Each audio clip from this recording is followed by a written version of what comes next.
The college football season's right upon us, and I'm going to give you my top 25 going into the 2021 college football season. Me and Alex from the Hail Mary podcast actually did a video where we discuss our top 25, and if you want to check that out, he's releasing that today, and I'll leave a link to his channel in the description below. Show him some love. I'll be releasing that video tomorrow, so if you want to early look at it, go ahead and check it out on his channel. But today it's all about me. I'm gonna go a little bit deeper than I did in our video with the top 25 and why I have those teams there and the way I do. But what's crack-a-lackin'? It's your boy Bro Schmo. Just in case you did not know so, go ahead, become a bro and subscribe. Leave that thumbs up if you appreciate the content. You don't have to necessarily agree with me. You go disagree with me in the comment section below. That's where we have that beautiful, sensual, intimate football discourse. So let's go have it out in the comment section.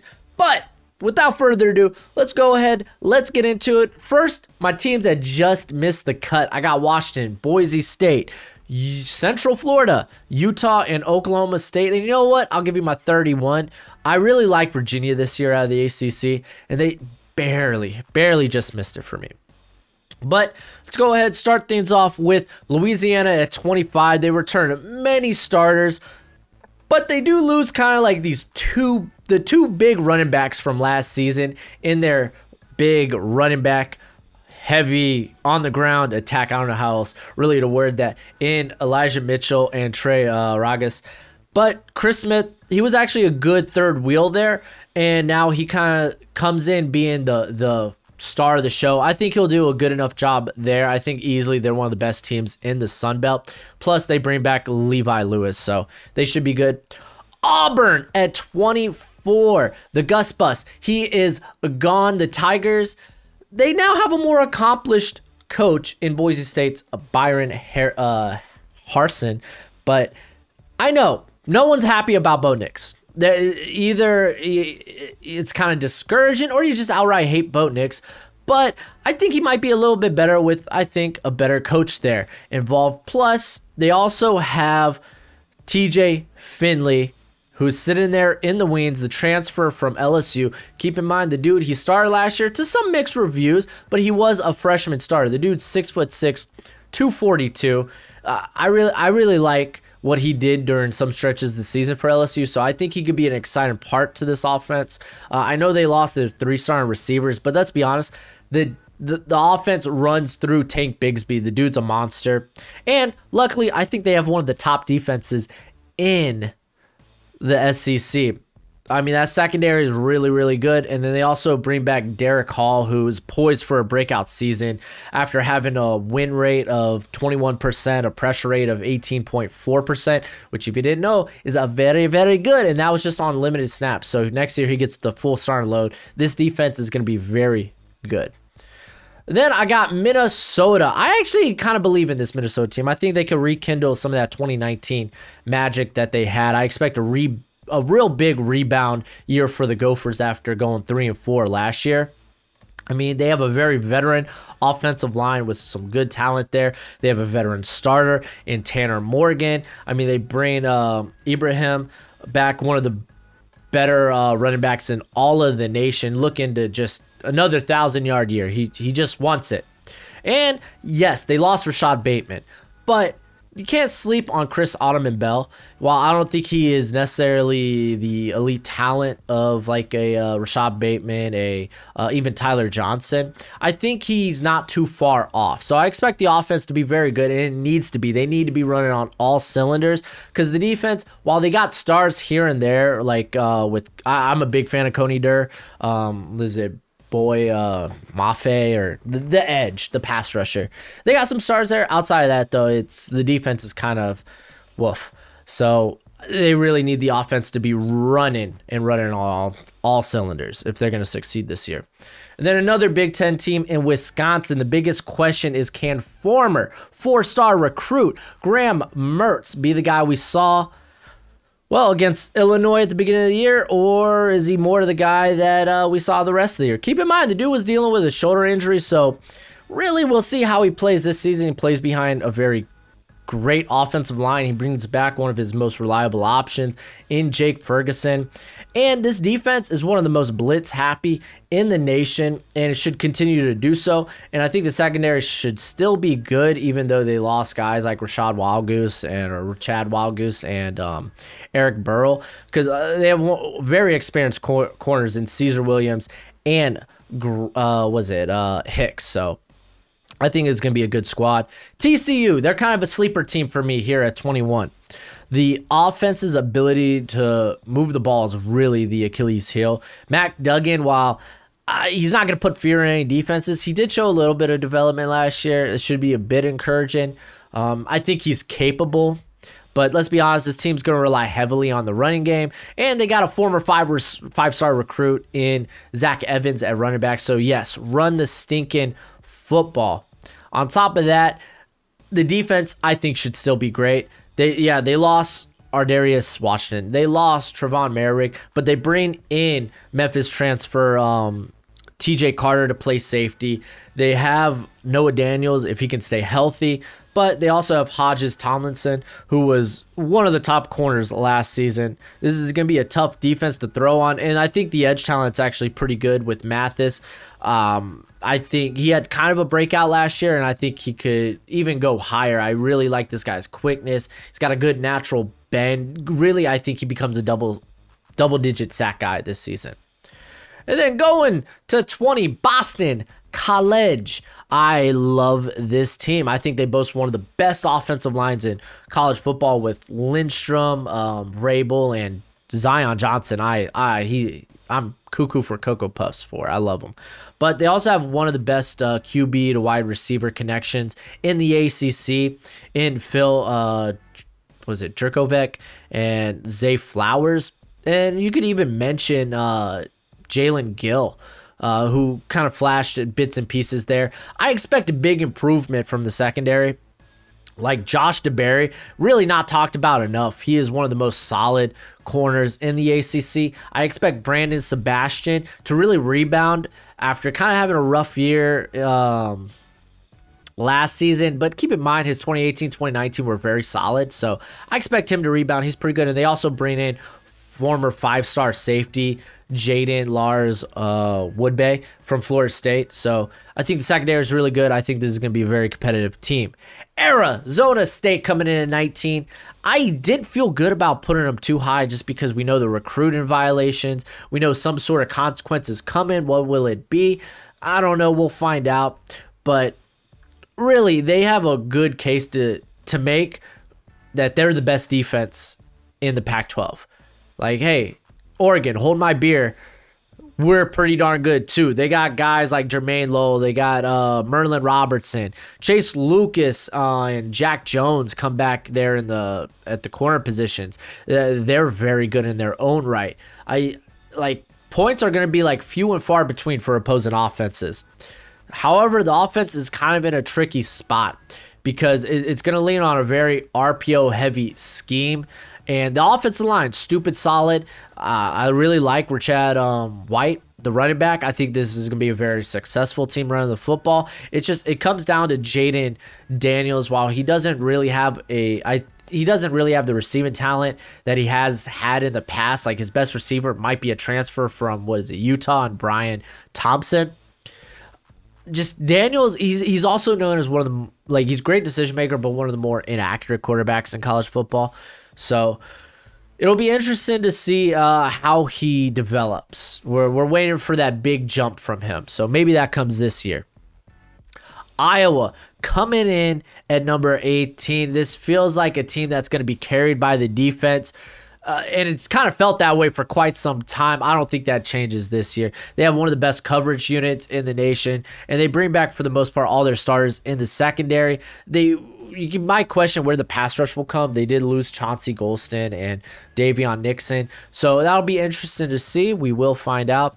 The offensive line looks great. Again, they have some of the best interior guys there in Linderbaum and Schott, as well as the running back dude Tyler Goodson. Was good, son. See what I did there?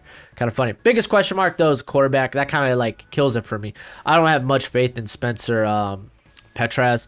Like, he's average at best, doesn't really push the ball downfield, and it's not like he has the playmakers at receiver to do so. This is really going to be a nickel dime team that they will get yards, but it won't come in chunks, unfortunately. Just dropped my wedding ring. Better pick that up. There we go. Number 17, I got the LSU Bayou Tigers, baby. Everyone expected the regression for this team to be immense after that magical 2019 season, but the disappointment was a lot bigger than what we anticipated. Matter of fact, it started with the season opener where Mike Leach's Bulldogs and his air raid offense looked unstoppable in week 1. Didn't end up that way for the rest of the season, but it looked it against LSU.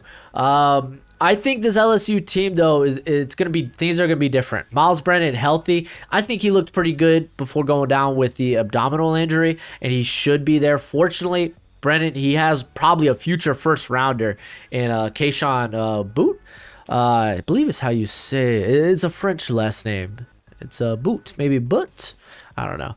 But the dude was firing his last 3 games versus Bama, versus Florida, versus Ole Miss. But the dude in those 3 games, 27 receptions for 526 yards, 4 touchdowns. I really like this cat a lot. The dude's got elite speed. He's got elite acceleration. He's dangerous. Now, the defense, I think, if they play up to their talent, because it was kind of a dud last year, I think it's up there with Georgia. It's up there with Bama. They have some studs at pass rush with BJ Ojulari and Ali Gay. They got probably the best cornerback duo in college football with Derek Stingley and Eli Ricks. They also brought in one of my favorite prospects, former Clemson transfer, former Clemson player, I suppose, in Mike Jones. Mike who? Mike Jones Jr. So I like this LSU team. Coastal Carolina here at 16. The Cinderella Chanticleers. They return redshirt sophomore quarterback Grayson McCall, and that dude is literally built for Chadwell's offense, that triple option. Because the thing is, the dude's got an arm, man. Pinpoint accuracy, I think he's got a bit of zip behind it too. Like, I like him a lot. He brings back his top receiver in Javion Heiling, I think is how you say it, and Isaiah Likely at tight end, who's basically just a jumbo receiver. But the defense, outside of Taron Jackson, they bring back almost all their starters. So, yes, they should probably be the best team in the Sun Belt. Louisiana might be able to challenge them, but I really would give the edge to Coastal Carolina. The thing is, I don't know if they could crack the top 10, let alone the top 15, when your toughest non-conference game is Kansas. I mean, let's be honest, their toughest game is going to be against Louisiana, but yeah, I think this team, they could run the tables and still just because that lack of strength in schedule, it's hard for me to rank them any higher. Florida at 15. This is a team that I feel like I'm too high on now that I look at it. Talking to Alex from the Hail Mary podcast when we were doing this, I was like, crap, dude, I got this squad too high. Because this defense, it looks great on paper, but they underperformed so terribly last season. They returned a ton of starters too. Brennan Cox, Zachary Carter, Jeremiah Moon, Ventrell Miller, and Kaiir Elam.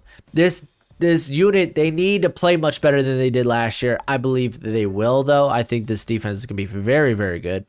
They lost a lot of offensive talent, though. In Kyle Trask, he's being replaced by former 4-star recruit from 2018, Emory Jones. And we've seen him over very limited snaps. Like, we've seen has been a bit promising, but again, he's still a big question mark. And he's working with like a pass catcher group. He literally, he lost everyone. Everyone, literally. They lost Kadarius Toney, Kyle Pitts, Trevon Grimes. Literally, probably the top option he has here is Jacob Copeland, who was a starter, but he was often the 4th option, maybe even 5th, because Malik Davis got involved in the passing game as well. But the dude needs to be more effective than he was last year. He had an 18% drop rate. That's scary. So a lot of questions about the offense. A lot of questions. So I think I got him a little too high, but I don't know. We'll see. And then I got my Miami freaking Hurricanes, man, coming in at number 14. This offense should be one of the best and most explosive in the ACC. With Derek King returning, it's huge for this offense. The offense has some legit playmakers in Cameron Harris, in Mike Harley, in Will Mallory. And dude, they also got Charleston Rambo, the Oklahoma transfer. Like, they got some weapons. The offensive line should be better, especially on the interior with Donaldson returning there at guard. They got probably one of the best tandems at tackle in Zion Nelson and 7th-year player, mind you, Jared Williams. The defense, they need to step up. I mean, I think they got a lot better with the addition of Georgia transfer Tyreek Stevenson to pair up with AJ Blades and DJ Ivy, as well as safety Bubba Bolden. But those guys need to play much better than they did last year. They were constantly blown up, and they were terrible at being like that second and third level defenders when it came to the running game. Just go back, watch that North Carolina game. It hurt to watch, but I couldn't keep my eyes off because I loved Michael Carter and Javonte Williams so much. But also, big question, where's the pass rush come from? They lost Quincy Roche. They lost Jalen Phillips. So there are some questions with the defense, but I love the offense. Texas A&M at 13, and I'm a bit lower on them because I got big question marks about the quarterback position. Because Kellen Mond, he was like, what, a 3-4 year starter there. So now it comes down to Zach Calzada and Haynes King. Alex is apparently really high on King, but both are extremely unproven. Combined, they have 61 career snaps with 28 career pass attempts. So big question mark. But they did lose a lot of talent as well on the offensive line, but they kept their best player on the offensive line in Kenyon Green. The dude is stupid solid. They also got a plethora of playmakers in Jalen Wademeyer. They got Anaya Smith, Isaiah Spiller, obviously, and Devin, Akan? Like, the dude is a smaller, quicker, but home run-ier. What an adjective. Back, though. I like him a lot. And the defense, it's great. It's led by blue chip prospect Devon Leal. Dude's great. I got Oregon at 12, man. I see them competed. The offensive line, they were down Penei Sewell last year, but I thought they held up just fine. And that should mean the Russian attack should be very successful with CJ Verdell there. Even when he went down, like, Travis Dye, who might be a bit more dynamic than Verdell, I think is a really good compliment to him. Oregon, they're just going to need to see much of the same from the quarterback position as they did last year in Anthony Brown, not in Tyler Shoe? Whatever. The new Texas Tech quarterback. But Anthony Brown, like, he looked much better than he did at Boston College.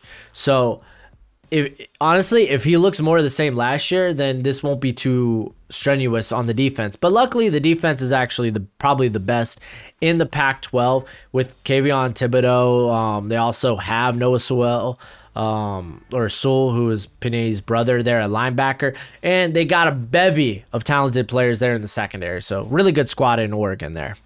Iowa State coming in at 11, man. Now, they bring back many starters from the 2020 season, but Brock Purdy needs to look more like the freshman and sophomore year Brock Purdy than he did last year. Granted, down the stretch, I thought he looked wonderful.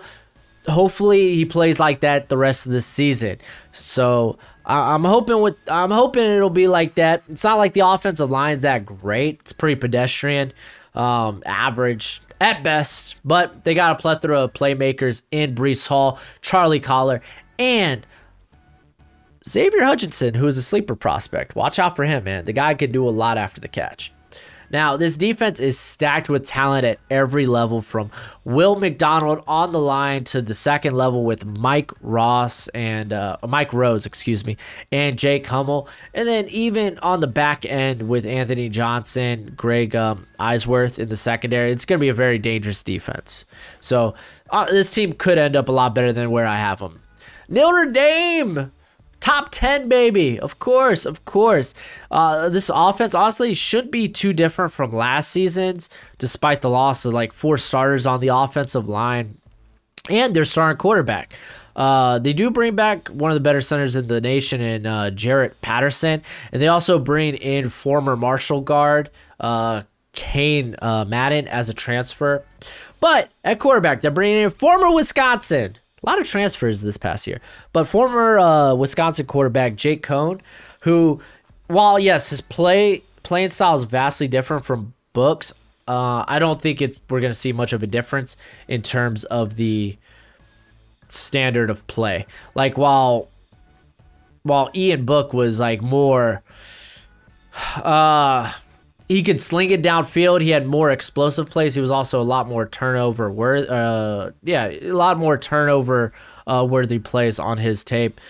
But with Cohn, dude, he's not going to be able to really push it downfield a lot, but he's stupid accurate, and he's actually safe with the football. So I think the offense should look, for the most part, pretty better. And honestly, the playmakers on offense are kind of built for more so Cohn than they were for Book.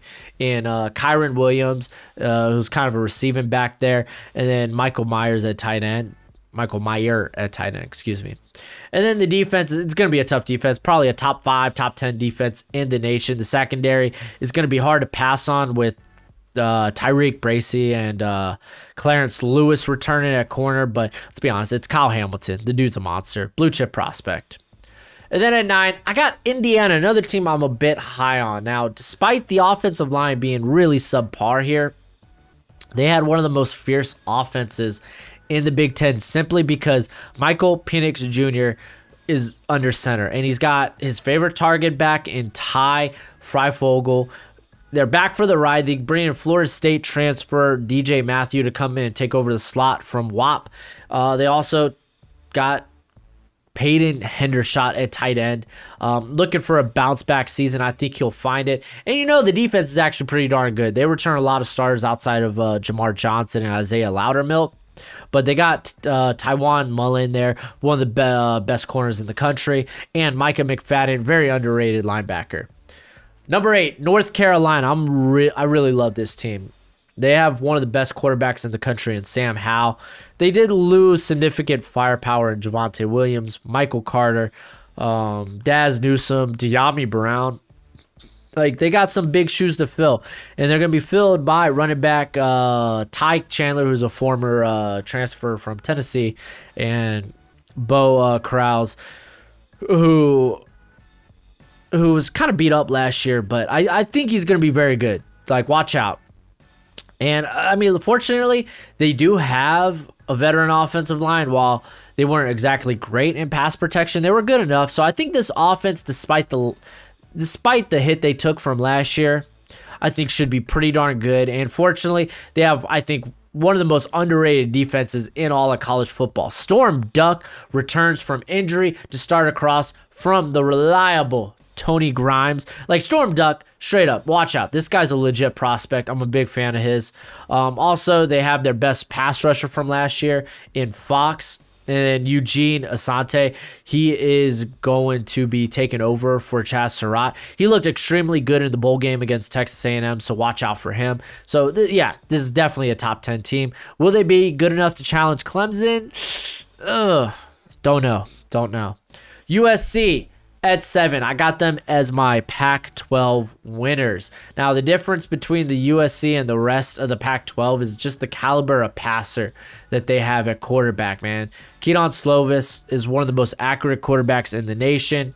He's one of the best fourth quarter quarterbacks in the nation. He just needs those first 3 quarters to look a little bit more to like the fourth quarter.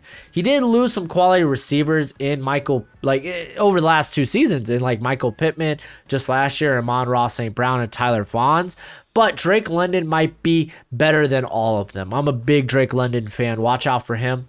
The defense will need players like Drake Jackson and Isaac Taylor Stewart to really step up and reach their potential if they really want to come away with the Pac-12 championship. But I really bet they will, man. I don't think this.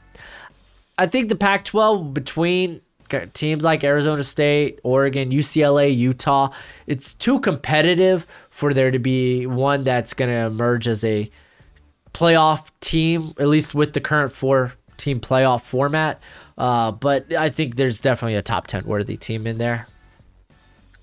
And then Cincinnati at 6. They should run their conference. They should run their conference, and they might be. I don't think they'll be able to sneak into the playoffs unless they beat both Indiana and Notre Dame. Maybe if they just win one of those games, they're able to sneak in. But that again, they got to go undefeated in the conference. I think they will, though. I think they're going to be on the outside looking in, unfortunately. Desmond Ridder, he's coming back. Him coming back is huge for the squad. This team really does, though, have like an SEC level defense, in my opinion. Ahmad Gardner, Kobe Bryant, Myjah Sanders, Curtis Brooks. They also bring in at edge Virginia transfer Jawan Briggs, who's actually pretty darn good in his own right. So, yeah, this might be a squad to really watch out for. It's just hard. It's just hard to have faith in the playoff committee to let a team like Cincinnati crack the top 4, unfortunately. And then at number 5, I got Georgia. Remember, me and Alex went back and forth. Like I said, go check out that video, whether it's on my channel or his channel. We have a really good back and forth about who should win the SEC, and he almost got me convinced that it might be Georgia. I think they have a legitimate shot of unseating Alabama. Like, really, the litmus test, the measuring stick for this squad, it comes early, September 4th, Clemson. We will find out exactly the Georgia team we're dealing with. Because, like, honestly, man, even without, like, this is a very good offense, even without George Pickens, who obviously went down with the ACL. Why did I say it like that? ACL injury. But JT Daniels, if he could replicate the success we saw in his 4 games last season, then yes, this is going to be a very good squad. Because, I mean, they do have quality pass catchers there because they bring in Eric Gilbert, who's moving to wide receiver there. They have Dominic Blaylock, who's returned from injury. They have former 5-star tight end Darnell Washington. Even Kenny McIntosh, a very potent weapon in the passing game. They're at running back. Probably, I'm telling you, man, he's better than Zamir White, man. Give this guy all your snaps. The defense, guess what? They look dangerous as well. Despite losing Ojulari, Eric Stokes, Tyson Campbell, like, I think this is a very good squad. Like, Adam Anderson might be a better pass rusher than Ojulari. They bring in transfers to really help that secondary, and Darion Kendrick from Clemson, and then Tyke Smith from West Virginia. Those guys were like top 10, top 15 corners last season. They'll be joining Lewis Sign there. So, yeah, this defense is really good. This is put them here at 5, man. Honestly, they could be a lot higher. They could be the SEC champions. We'll see. But I mean, hey, man, if you're a Georgia fan, you don't like to hope anymore. You're so used to, being let down. I get it. I understand. I understand you. Going to my top 4. Let's go ahead and do this. Oklahoma, man, in my opinion, they are supremely more talented than any other roster in the Big 12. Only way Oklahoma doesn't win this conference is if they get in their own way. Spencer Rattler has some of the best arm talent in all of college football. He has weapons in Marvin Mims, in Jadon Hasselwood, who's back healthy, Austin Stoger at tight end. I mean, and it just really doesn't stop there. In the backfield, Kennedy Brooks, fabulous. They bring in Tennessee transfer Eric Gray.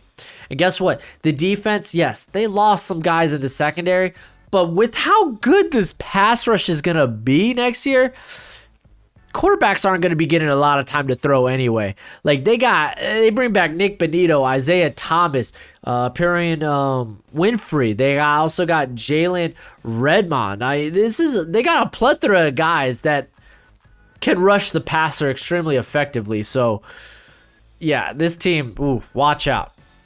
I'm going to take a sip. Throat's getting dry. Let's do this. Ohio State, number 3. The biggest question at the end of the season, obviously, is the quarterback position for the Buckeyes. How will CJ Stroud fare in year 1? He is a former 4-star recruit who ranked right behind DJU. So I'm going to be calling how I'm going to say it. Don't have his name down. It's like ukulele or something. But the quarterback from Clemson, and then Bryce Young, who ended up going to Alabama. He was right behind those guys in the recruiting class. So keep in mind, this is a guy with talent in his own right, and he's got some of the best playmakers at his disposal in Chris Olave, Garrett Wilson, and Jeremy Ruckert, while throwing behind an extremely good offensive line. This guy's got a plethora of talent around him. It's hard to see him not succeeding. Now, the defense, they're going to be creating a ton of pressure. The question is can the secondary bounce back after being just bad this year? So, number 2, Clemson. You probably already know the top 2, Clemson and Alabama. Who would have thought? It shouldn't be a surprise Clemson's that I haven't ranked this high, considering how good DJ looked when Trevor Lawrence was down with the Rona and had to miss a couple of weeks. The guy's huge. He's big. He throws very well. He's got a big arm. And you know what? He's going to be throwing to some big receivers there. And Justin Ross, Joseph Nagata, E.J. Williams, Frank Lanson. Like, dude's got a plethora of plus 6'1", 6'2" receivers there. The defense remains as talented as ever as well. They got a ton of experienced starters returning, and probably the Achilles heel of this squad is the offensive line is probably the weakest position group on this team.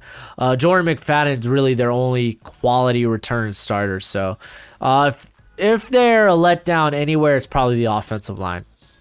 And then I got Alabama at 1. And talking with Alex from the Hail Mary podcast, like, he really has me believing I should switch Georgia to here.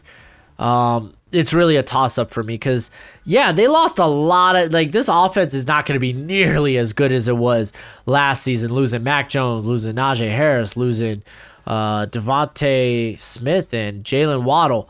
I mean, they're replacing them with, for the most part, an unproven quarterback in Bryce Young. But keep in mind, he was a high recruit in his own right. We've seen a little bit from John Mechie, but I don't think he's the caliber of those other guys. I mean, keep in mind, they were like top 12, top 13 picks in this past draft.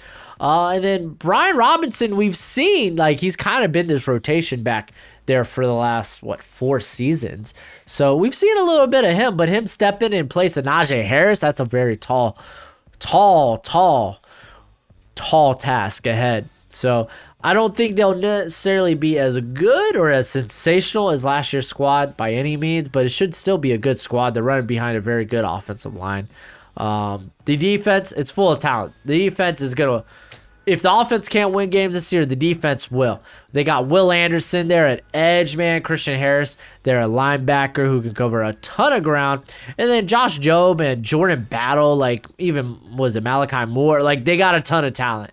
Like, this is going to be a tough defense. Even if the offense kind of, like, as long as the offense can move the ball somewhat well, then, yeah, this team should be freaking awesome. So, yeah, that's my top 25, and that's it for the video. Go ahead, let me know what you think in the comment section below, because this is a top 25. A lot of people are going to be having a lot of different opinions, so let's talk about it. Let's have that football discourse. But until next time, you be easy, my friends.